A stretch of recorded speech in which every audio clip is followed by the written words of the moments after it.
Today we're going to talk about a little Bahama Mama drama. That's what I'm calling this one. This is a story I've been covering on my show on Court TV, Monday through Friday, 8 o'clock.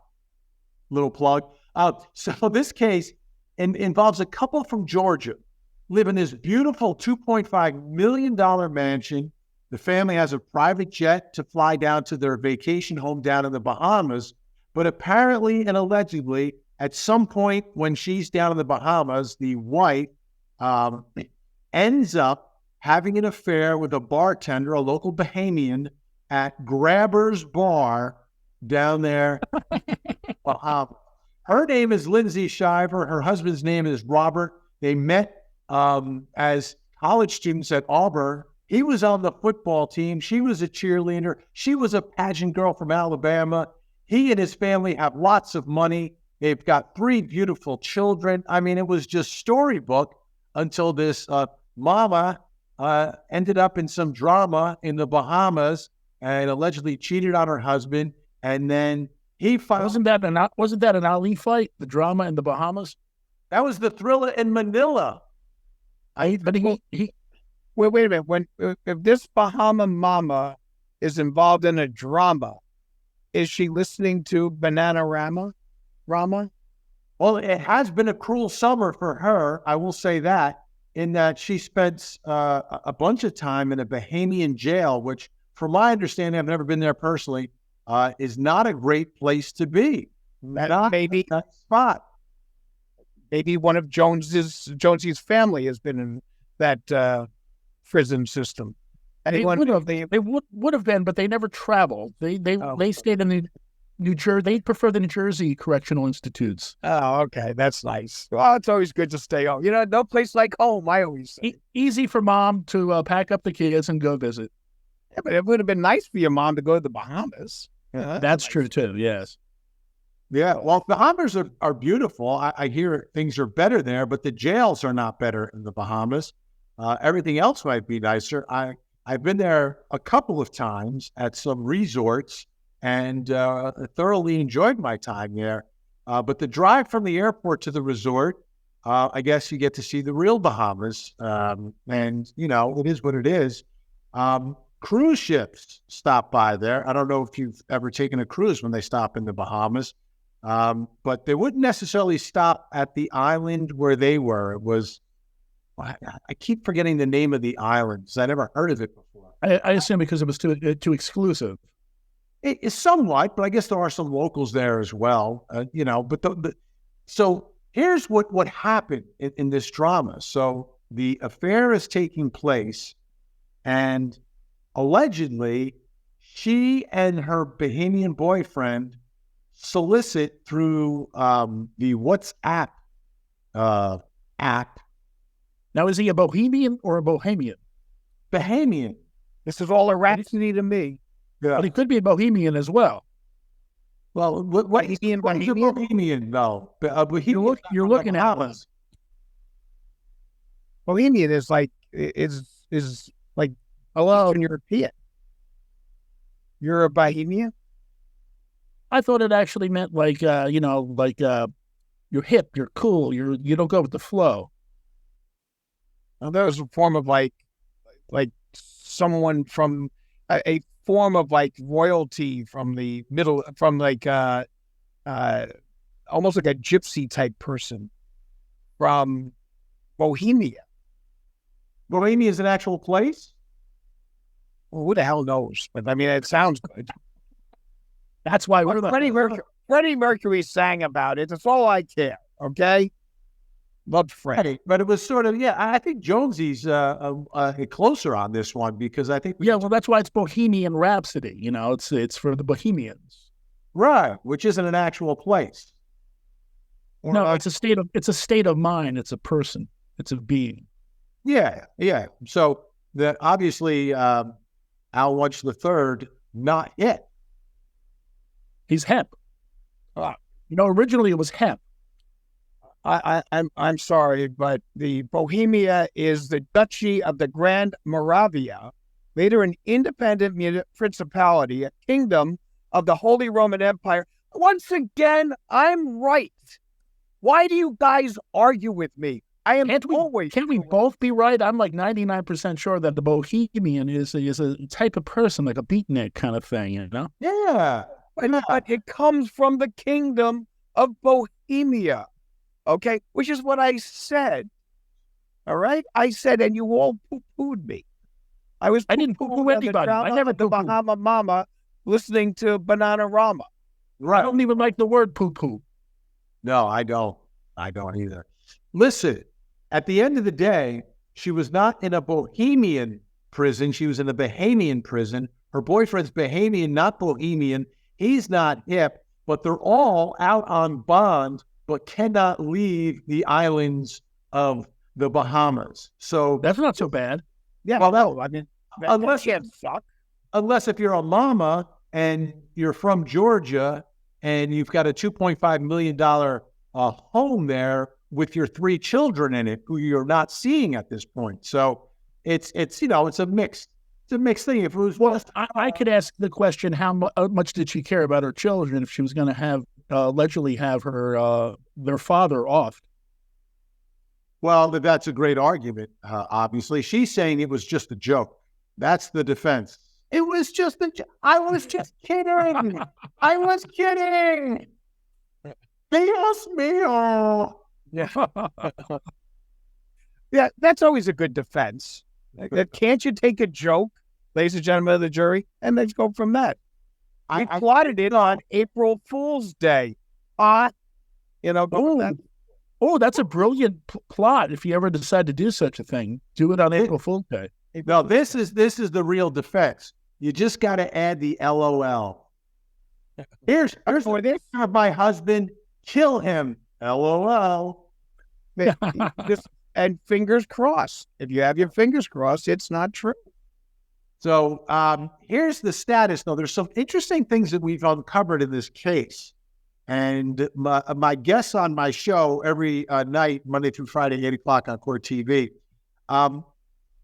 when they looked at it, they interpreted it a certain way. So before this whole plot was uncovered, there was a 911 call that was made by her husband, Robert, who's still alive, former football player for Auburn. And he called 911 because he received in the mail, in a unmarked envelope, a USB thumb drive. His parents, in a unmarked envelope, no return receipt on it, received in the mail the same USB drive. And on that USB drive, he plugged it into his computer, were pictures of his wife from their family trip that they had taken a couple of weeks before, but they were just pictures of his wife. No note, no address, nothing. And they weren't like nude photos or her with a guy or anything like that. They were just vacation photographs that he gets of her, only of her, and he gets sent. And then this idiot calls. By the way, he wasn't just a football player at Auburn. If I'm not mistaken, I think he was team captain. Okay, he also He also tried out for the NFL. Got cut in the first cut, I believe. Long snapper. Long snapper. Great position. The best position in football. Not when I was a long snapper, by the way.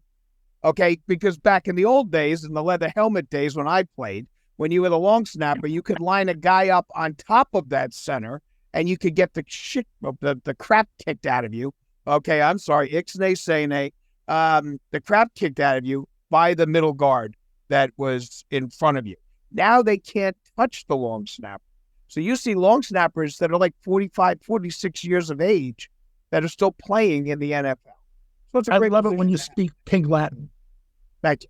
I appreciate that. I took that course at Don Bosco 3 years. But then he makes a 911 call to say, I got this. What do you think? Okay. He's having a conversation with the 911 operator. And if there was ever a misuse of 911, it is this family's use of 911. The only thing he didn't ask was A, what are you wearing? And B, what do you think the weather's going to be like tomorrow?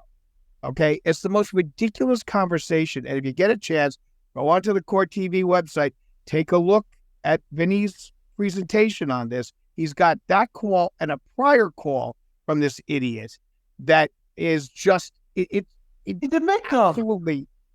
He's a victim. He's an idiot. He's a football player. Have you ever called 911? Jones, have you ever called 911? Actually, yes. I called my the radio station I work at. One of them is not, the frequency is 91.1, and one day I was trying to remember a password for my voicemail, and I dialed 911, and they picked up and said 911. What's your emergency? And I hung up because I was scared. But that usually means that they have to dispatch somebody or call back in case there's an incident. But I had just moved to Asbury Park, which was crime-ridden at the time. And the police are, I'm sure were overworked at that point. Nobody ever came. Nobody ever called back. But I called 911 by mistake once. Yeah, I could never remember the number, so that's why I've never called. Well, you got to call 411. You got to call information and ask them what's the number. I got to remember that. I got to call 411 to get the number for 911. Okay, so this USB, so who's sending this picture? Now, this is before this alleged murder plot is revealed and uncovered.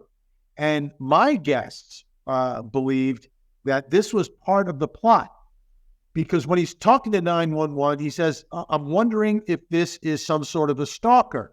So if now he is on record being concerned about someone stalking his wife, stalking his family, and then suddenly he gets murdered, where's the first place you're going to look? It had to be the stalker. Who was the stalker, this mysterious stalker? All of a sudden, it takes all of the spotlight off of the wife or estranged wife and puts it on this mysterious unknown stalker. Well, and he fell for it. He fell for it by calling 911. Wait a minute. He hired a private detective to go see her, correct? Didn't he hire a private detective who was the one that's how they found out about her going to a bar called Grabbers and hooking up with the bartender? All right. So maybe, and this is a lot like the case that we were dealing with the widower who had 6 wives, okay, who hooks up with a individual that he hired to kill his wife, and then he walks in, the wife's dead, he shoots the other guy and says, this guy tried to kill her. Now, why would maybe the husband's the one who's setting up the wife in this situation and saying, we got the unmarked, USB of these photographs. So she's being stalked. She's the one in danger. She ends up getting killed. And then he has plausible deniability by saying, I told you, I thought she was getting stalked. But he's the one who called 911. I mean, but that's right, because that's why we do that. On her life. Sent off the hand. Why would I report myself that I'm going to try to kill her? I'm going to say, wait a minute, somebody's after my wife. Why don't you like this guy? Are you just jealous because he played D1 football? Well, it sounds like he's putting up a good defense, Al. Like Al is putting up a good defense for him right now. Thank you. You know what? I mean, he's continually attacking the victim here. I am jealous that I didn't play D1 football, but I played D1 baseball, so I can get away with that. But the D1 football was something I always dreamed about and did not get that. I had D3. And then we became D1 AA, but, that's not the same as... It's like going to the problem because... It's not all of them. Not all of them. Okay, I agree with you. But the bottom line is that my argument with this guy is his use of 911. Okay, if he didn't call 911 to have a conversation, I probably wouldn't be this pivotal. But he prefaced the call by saying, I don't know if this is a 911 call or not. And as soon as you say that, you don't call 911. Hence the term emergency, which is the fire department show that you didn't remember from your youth that I had to bring up with Gage and DeSoto, Raymond Mantooth, and Kevin Tye. I don't know. Feisty today, isn't he? I'm sorry? Feisty today, isn't Albert? He's got a tie on, that's why. I was in court earlier. I just got back from court. Did you like spanking him? Did the judge spank you? I got a gun back to a police officer, so it is a win. Did you hear a popping? Did you hear a popping noise? I'm sorry? Why didn't the police officer have his gun? Well, it was a situation with regards to a alleged domestic violence that I proved did not exist. All right. So Did you hear a pumping noise coming from behind the judge's desk? The what? Did you hear a pumping noise coming from the judge? You know, because sometimes they use those marital aids while they're on the case. There was an actual, this is an actual case. This is an actual case that we covered where the judge, beneath his robe, was using a pumping device, and I think it was the court reporter or the clerk kept hearing this noise. And I'm not going to try to replicate it. Actual case that we covered, the judge got in trouble. That was when we were trying to figure out what was going on beneath the robe. Wow. I mean, aren't they supposed to be, able to get their hands on the penal code?